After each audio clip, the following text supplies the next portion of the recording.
thank you for joining us in this webinar. This is Yu Heng here, the CEO of Netlink NBN Trust. With me is my colleague and CFO, Lester Wong.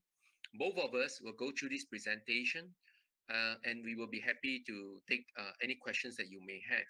Without further ado, I will go to page 3 of the presentation.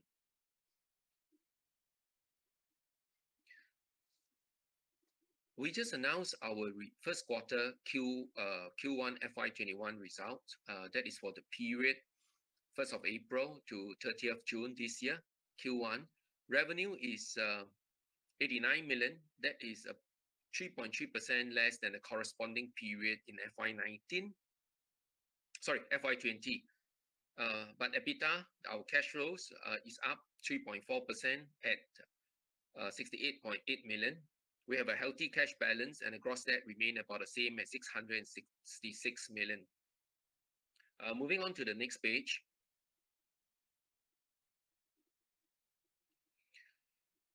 We get asked a lot by our investors and analysts about our fibers because our asset is mainly in the fiber network and the underground ducts, and within those ducts are the fibers that we have. We get asked a lot of questions around, what is the useful life of our fiber and what is the competitiveness of fiber as a medium for broadband services. So we put together this slide to address some of these questions. Fiber is a medium of choice for delivering of broadband services. Today in Singapore, every one of us could access and use broadband services via mobile broadband or fiber-based broadband. And generally, we use both of them. Mobile broadband when we are up and about using our mobile phone, and fiber-based fixed wired broadband when we are at home. And typically, we will connect a Wi-Fi router to our fiber optic terminal at home. In fact, 9 out of 10 homes in Singapore today have a fiber termination point installed, and about 1.4 million out of 1.5 million households are using our fiber for fixed wired, what I call fixed wired broadband at home. Fiber broadband prices are also lower in Singapore than in many other countries. You may ask me, why is that important? That is important because that makes fiber broadband very attractive, or relatively more attractive in Singapore than in other countries. Fiber is also used to support wireless access solutions such as Wi-Fi hotspot, 3G, 4G, and 5G mobile infrastructure. Therefore, fiber is not only used for fixed broadband from home or offices, but also increasingly, fiber is used for connecting sensors and devices outdoor. These include mobile infrastructure too. So we are having this fiber network that we have laid over the last 10 years, fiber to the home network. In fact, going forward in the future, we think that more of this fiber will not only be used for fiber to the home, but also fiber to anywhere outside the home, connecting the bus stops, the lamp posts, and so forth. Fiber capacity is also highly scalable. What we have, this fiber network, the capacity of the network is not constrained by the type of fiber we use. The capacity depends on the electronics put at both ends of the fiber.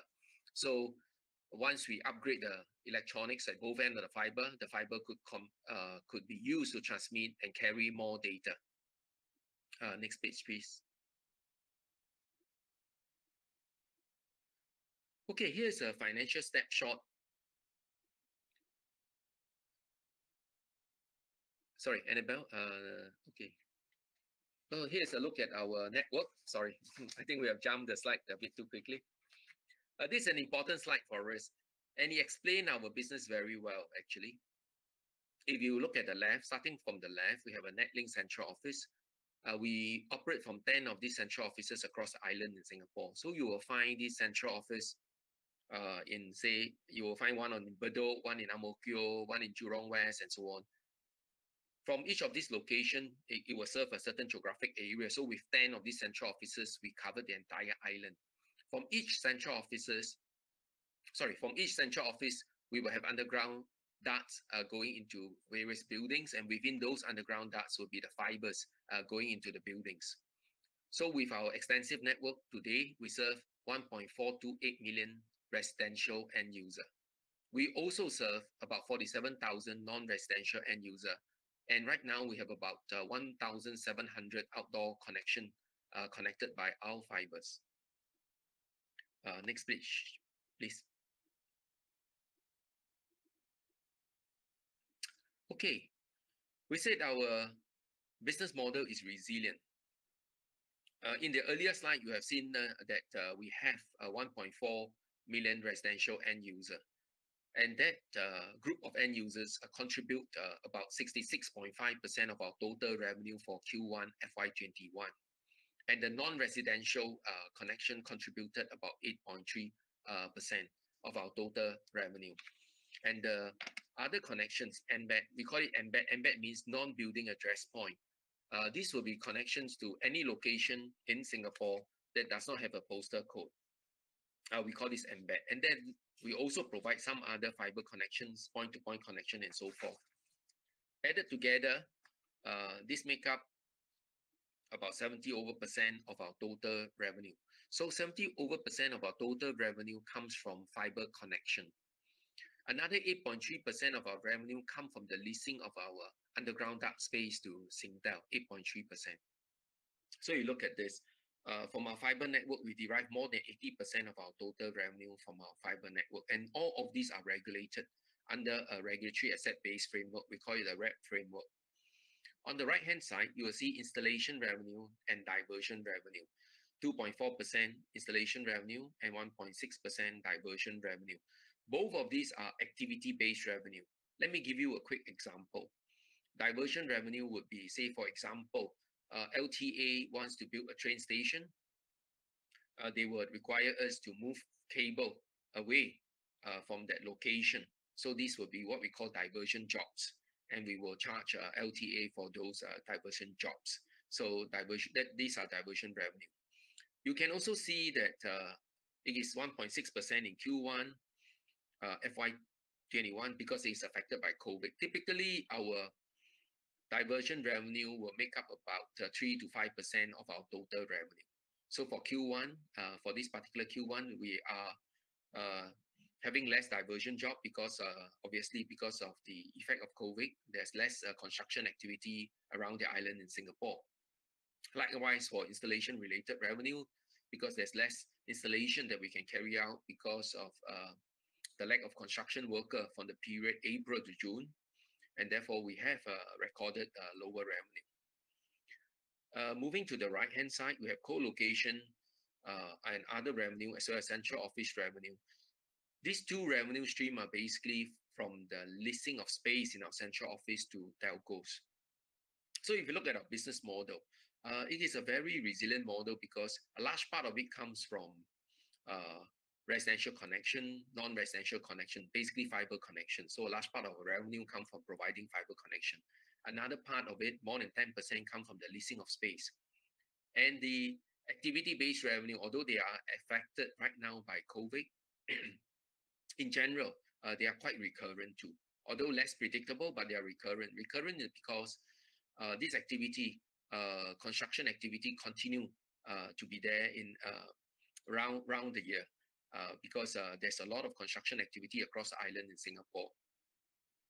Okay, moving on to slide 7. Here's a quick look at the fiber connection. Residential connection, we ended the quarter at 1.428 million.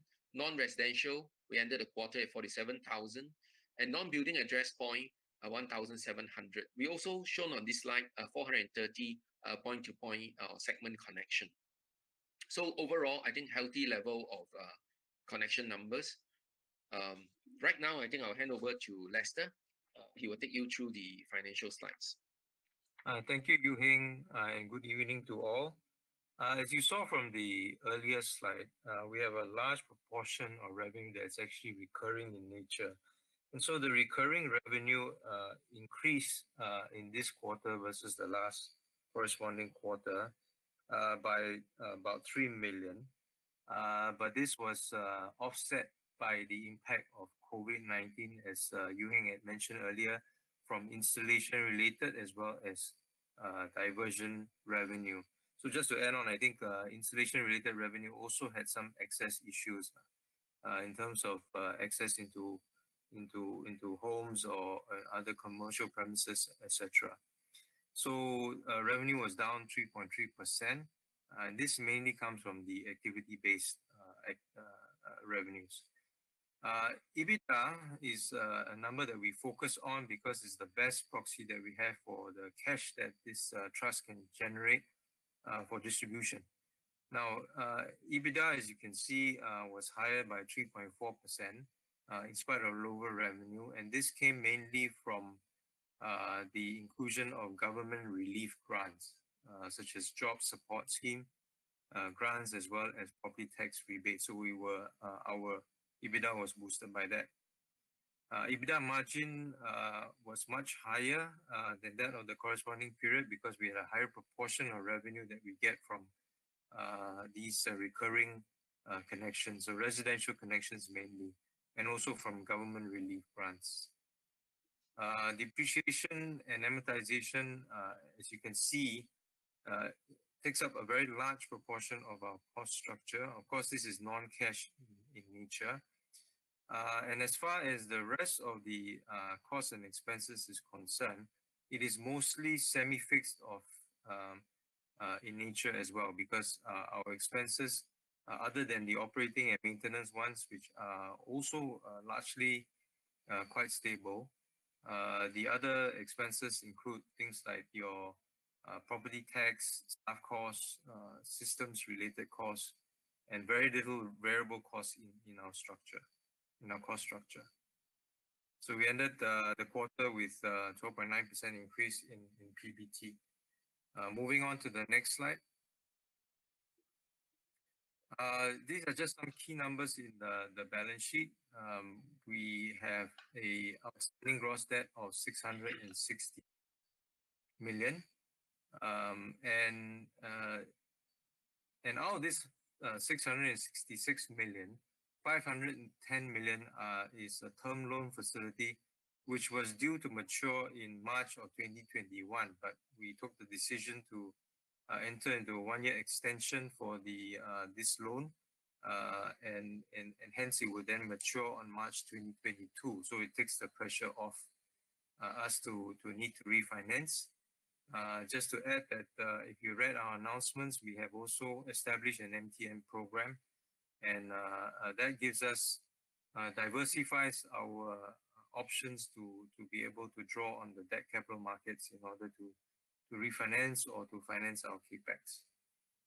The two ratios there, gross debt to EBITDA, as well as very high EBITDA to interest cover ratios, suggest that we actually have a very conservative balance sheet, a very stable structure, which allows us to draw on debt with a very high headroom in order to fund our future capex. Okay. And our interest rate exposure is substantially hedged as well, more than 70%. Can I have the next slide, please? Okay. This slide actually is just to show that based on the 30th June prices of 97 cents, we are delivering a yield of about 5.2%, which compares quite favorably against even the STI average STI yield, as well as the FTSE ST REIT yields. And I say this because also because if you know that our business model, we have a very low risk profile, and I think delivering this yield is actually going to be quite attractive. Please. Okay, I'll pass it on to Yu Hing again, I think, to take us through the focus for FY21. Thank you, Lester. This is our last slide. Our focus for this financial year, obviously mainly in residential as well as non-residential. In residential, we will continue to connect households with fibers. Those households that are not already connected, there remains close to 100,000 households that are not connected and not using our fiber and therefore we would like to do that. A lot of these homes are in the low income category.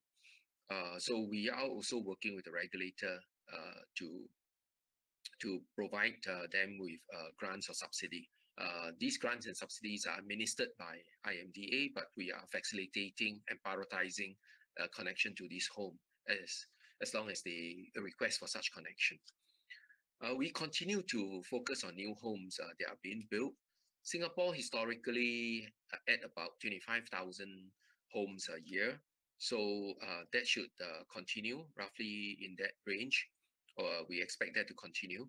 So we are also very focused on connecting to new home. Therefore, as we speak, we are continuing to invest into more ducts and fibers into all the new housing estates and in areas whereby there are redevelopment. Another area that we are very focused on, and we will continue to be focusing on those, is improving our service provisioning, quality of service. This is something that we want to continue to improve. And on the right-hand side, non-residential, embed, and also segment fiber. What we are doing over the last few years is to densify our network to add capacity, flexibility, and resilience. We want our network to be ready to support 5G and also other outdoor deployment, IoT or Smart Nation initiative. We are also working with the telcos, our telco partners, to better serve SMEs. There's a lot of SME in Singapore. And actually, a lot of these SME, they are quite small. And many of them are actually not using fiber-based broadband for their business. So we would like to encourage them to use that. And we are working out various schemes to encourage them to use fiber broadband. We are also focusing on data centers in Singapore. Singapore is a fairly large data center hub. There are many data centers in Singapore. So we have decided to invest to get more fibers into data centers. We are already connected to all data centers in Singapore, because we have what we call a universal service obligation.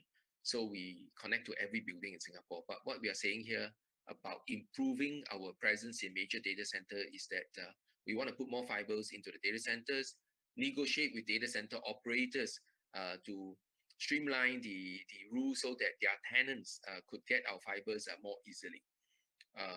I think overall, given everything that we are doing to make the network denser and adding capacity and flexibility will also help to make deployment to embed to any location that's outdoor faster. That's what we are doing over the last couple of years, and we will continue to do this for FY21. I've come to the end of our presentation.